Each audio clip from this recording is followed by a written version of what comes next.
Today we're going to do a chronological study of the events that took place directly following the death of Jesus on the cross. And we're going to be taking a closer look at Mark and Matthew's accounts of these events. And these are the scriptures that we're going to exposit this morning. And then these are the topics that we're going to talk about. We're going to look at these events specifically and try to determine what they meant for Jesus, what they meant for the church, what they meant for his disciples, what they meant to his enemies, and now what these events mean to us and how we can make application in our lives, how we can look at these things and see how we can improve ourselves and how we can improve our Christian walk and also increase in our knowledge in the person and the work of Jesus Christ. As Christians, that's our number one duty, is to glorify God, and one way that we do that is to grow in the grace and knowledge of Jesus. We want to increase our knowledge so that whenever somebody asks us a question about the hope that lies in us, about the hope that we have in the blood of Jesus, we can give them book, chapter, and verse, and we can answer their questions with the Scriptures.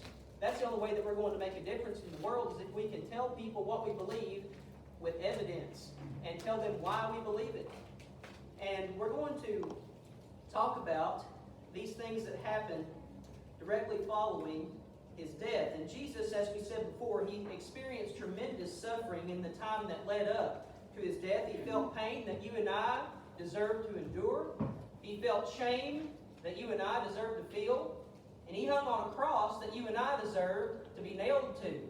He did all of it for us, and out of his love that he had for us, and because it was his Father's will.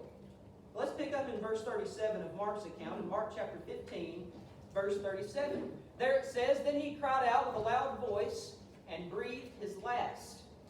Matthew and Mark's accounts, they tell us that Jesus cried out with this loud voice before breathing what all those who were looking upon him as he was hanging on the cross, they all thought that it was his last breath. But as we all know, and the reason that we're all here is because that was not his last breath. We know that Jesus breathed again. Jesus resurrected. He rose from the grave. He conquered death and he conquered sin for us. So Jesus resurrected. That was not his last breath. But when Jesus cried out with a loud voice, we have to understand that Jesus is crying out in pain. Jesus is crying out in sorrow. He's crying out in anguish because of what he's experiencing. Like we talked about a few weeks ago, we need to remember that Jesus was not just fully God, but he was also fully man. And he was tempted in all the same ways as we are, and he felt pain in the same way as we do. So if you put yourself in Jesus' shoes, those are pretty big shoes to fill. We never would be able to fill them. But if we put ourselves in Jesus' shoes just for a moment, and we think about all the pain that he experienced, all the things that happened to him, the beating and the torturing and the spitting upon him and the shame that he felt, then we start to sympathize with Jesus. We start to understand in a small sense what he might have went through. All we can do, though, is just imagine the pain that he felt. We can't relate in any way with the physical and emotional and pain that he had. But there's more to the cry than Mark records. Because Mark just records that he cried out with a loud voice and breathed his last. But there's more to the cry. And thankfully, Luke and John record more specifically what Jesus said as he cried out. And the words that Jesus said when he cried out with a loud voice are powerful. And these are words that we should remember. In Luke chapter 23 and verse 46, this is what Luke says that Jesus said as he cried out with a loud voice. It says there in verse 46 of Luke 23, "And when Jesus had cried out with a loud voice, he said, 'Father, into your hands I commit my spirit.' Having said this, he breathed his last." So in all of Jesus' suffering, which he endured by his own choice and out of his incomparable love for us, he never lost focus on what he was doing all of this for. He never lost focus on who he was doing this for. First of all, he was doing it for his Father because it was his Father's will. And second of all, he was doing it for us because of his love for us. And now he is committing his spirit to God the Father in his death. And Jesus placed doing the will of God above all else, as we've talked about before and as we've talked about for the majority of our lives. And he made doing God's will his number one and really his only priority in life. Now, unlike Luke, John records that Jesus cried out, "It is finished," whenever he breathed, before he breathed his last. In John chapter 19 and verse 30. And this might spark a question in our minds. We might say, well, why do Luke and John give two different statements as being Jesus' last words. What does that mean? Why does Luke say that Jesus said, Father, into your hands I commit my spirit, and John say that he said it was finished? Well, we have to understand that these gospel accounts and these gospel writers wrote from either the perspective of themselves or the perspective of the individual who was recalling these events to them. For example, in Mark's gospel, the one that we've started out in, it's widely agreed upon by most scholars that Mark is not recording from his own experiences, but he's recording from what the Apostle Peter recalled to him, and he wrote that down. It's because Mark wasn't there for all of these things that were happening. Now, there, toward the end of Mark's gospel, Mark was not here for all of these things. He might have witnessed a few of the things that occurred in Jesus' ministry, but what he was telling and what he was writing came from the words of the Apostle Peter. And that's just an example. And, we give different accounts for things that we see. Each witness had a different perspective. We have to understand that one witness saw this, one saw it from a different perspective. One person remembered one thing and one person remembered another. One thing stuck in the mind of somebody and one thing stuck with somebody else. And not all of the accounts are going to be exactly the same. But we don't need to doubt that all of these things that were mentioned happened. For example, yesterday, I was driving through Broadhead yesterday morning, and across from the gas station there was a car accident, and there was a white truck that was in the ditch sideways, and then there was a yellow truck, it looked like a work truck, and it was turned up on its side. And I said, that's a pretty bad accident. I don't think anybody was hurt. They were all standing around there looking at it, and the police hadn't even got there yet, so I'd kind of driven up to a fresh scene. But as I was driving by and looking at that accident, I just couldn't understand how it would have happened in that spot. I just couldn't understand how they could have gotten in such a situation in that particular spot. The speed limit's not very high. There's not a whole lot of traffic right there. People don't really drive that fast in that area. I'm not really sure how that could have happened. But then as I drove by, of course, couldn't figure out how it happened myself. But I saw that the sheriff was standing over there, and he had a pen and a paper, and he was talking to what I assume were witnesses and writing down what they saw and what happened in that accident. Well, one witness might have seen from across the street to the gas station. One person might have been in the drive-thru at the tobacco barn and saw the accident. One person might have been driving down the road behind them whenever it happened. One person might have been coming the other way. And all four of these people would have seen it from a different perspective. Now, one person might have said, I just saw it just real quick. I don't know who did it. One person might have seen every second of it.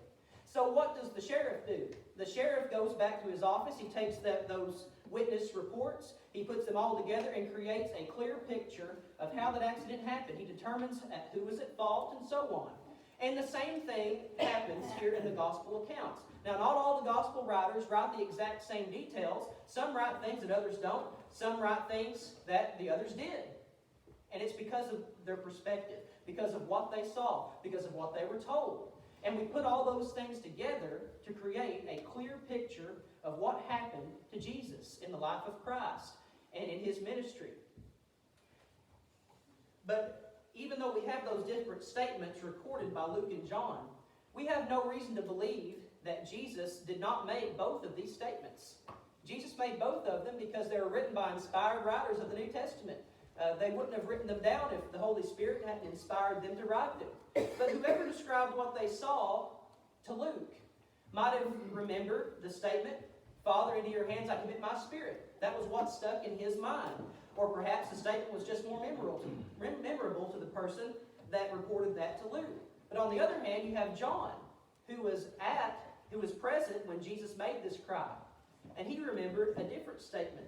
The words that remained in his mind were, "It is finished." Now, perhaps this is due to what John heard Jesus say close to the beginning of his ministry. In John chapter 4 and verse 34, Jesus told his disciples, "My food is to do the will of him who sent me and to finish his work."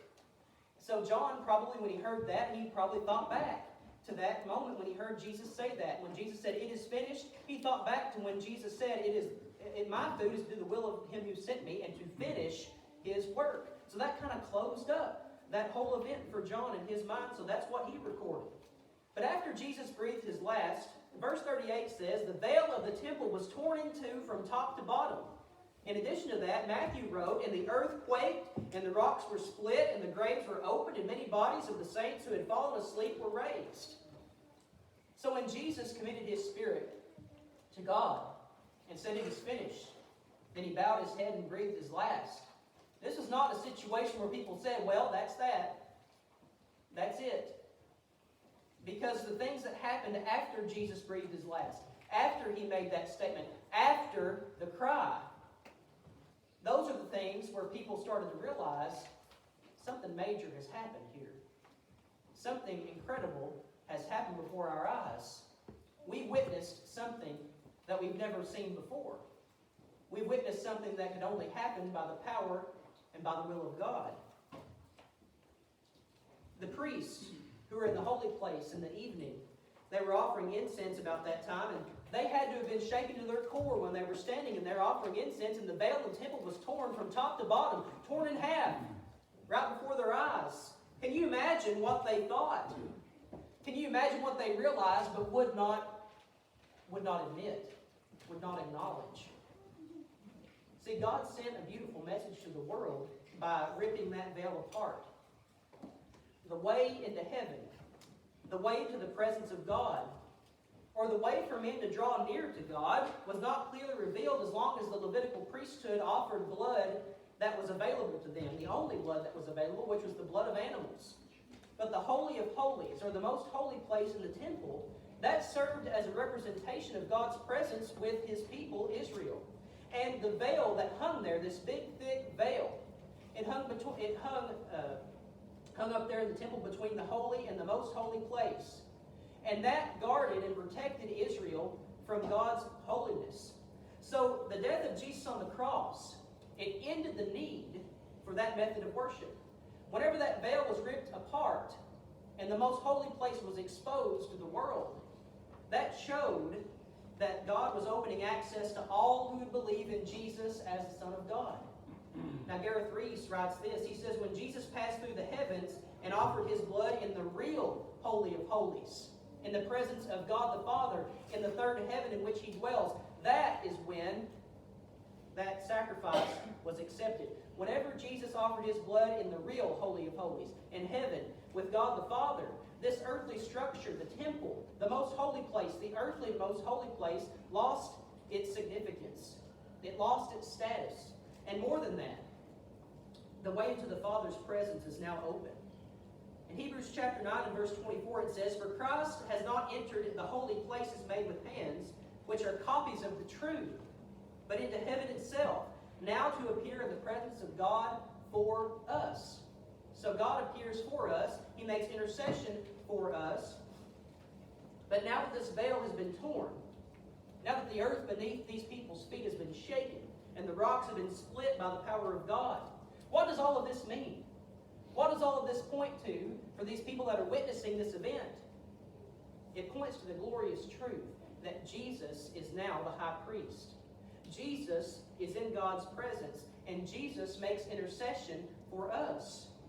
Ephesians 2 and 8 says, "For through him we have access by one Spirit to the Father." That's access that had never been had before. Now we continue in verse 39. "So when the centurion who stood opposite him saw that he cried out like this and breathed his last, he said, 'Truly, this man was the Son of God.'"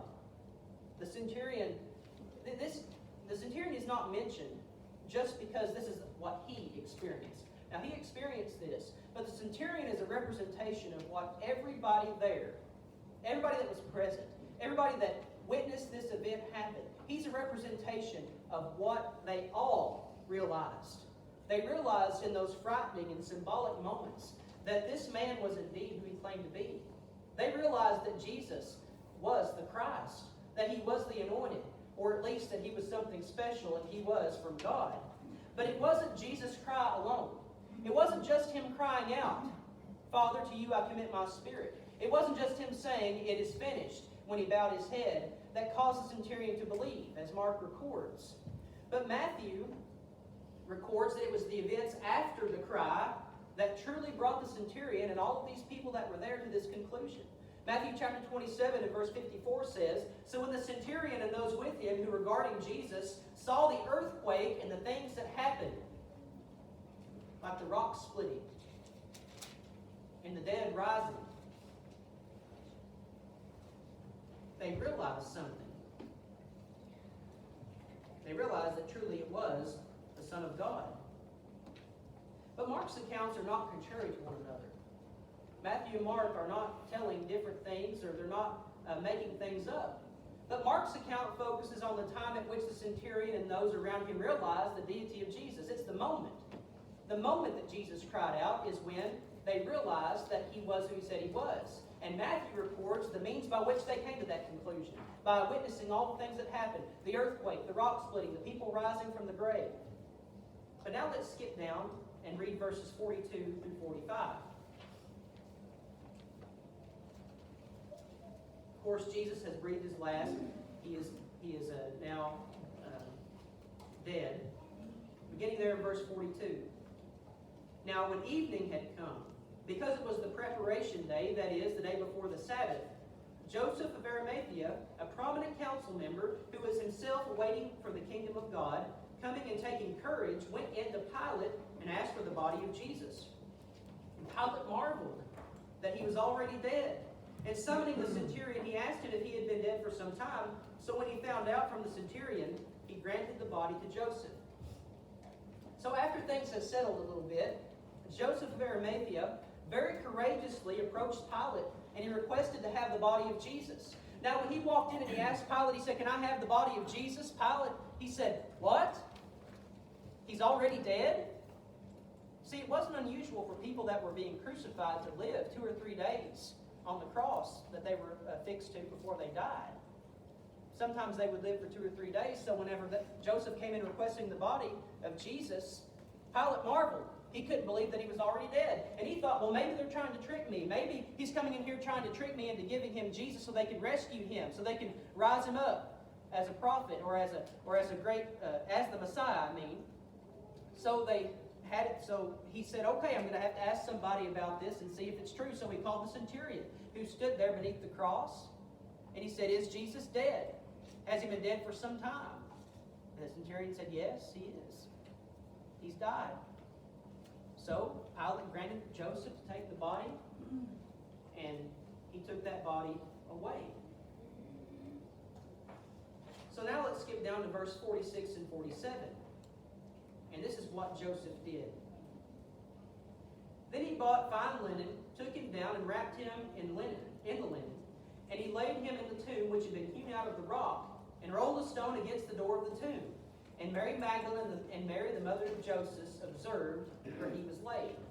Now Joseph and Nicodemus, according to John chapter 19, prepared Jesus' body with about 100 pounds of spices and wrapped him in linen cloth. And they laid his body in the tomb, and they rolled the stone against the opening of the tomb.